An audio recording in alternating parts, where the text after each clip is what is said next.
In the following demonstration, I'm going to show you how I use the 3D ball brush and the box brush to select complicated areas like wires and towers. I'm going to zoom into an area that is quite complicated. We have trees in the back, we have a lot of different lines here. I'm going to start out using the ball brush, and with that I can start selecting just a wire here, and what we're going to see is as I move down through the line here, it's selecting just the wire and it's not touching the other features behind it. Now I'm moving a little slow so that you could see it in the video. As I still come down here, we see here that it is still selecting the wire. It's not selecting the wires in the front. So I'm able to come all the way down here and only select this part. We see that's the second wire there. I'm going to do the same with this third wire as well.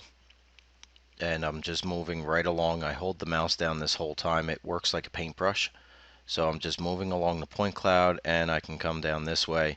I don't need to be really careful of where I'm selecting, because even if I select out here, it's not going to select anything. And we'll do this for this line as well.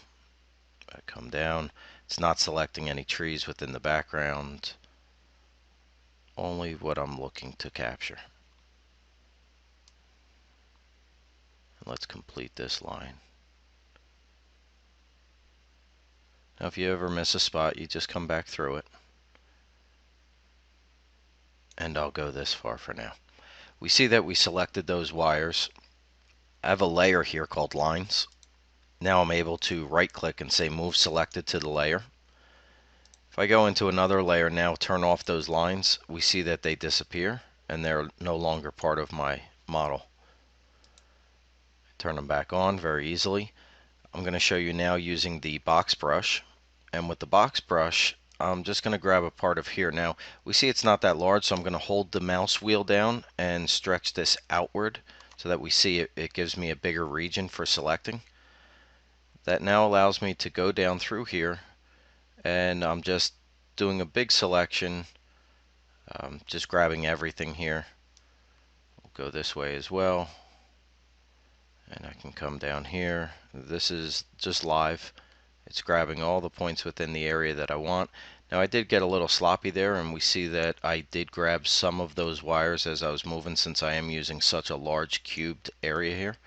But that's not a problem, because I can come back with my polygon and say that I want to deselect, and I'm just going to deselect these items.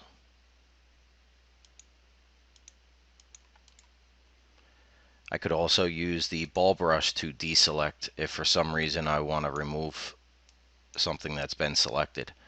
For example, up here we see some of the wires there, so I'm able to remove them as well. Now that I have those selected, I'm going to right click and say move to this layer, the tower.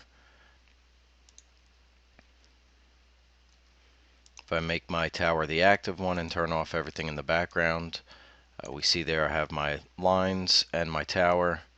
It was a nice easy way to isolate that without having to cut things up. This concludes my demonstration.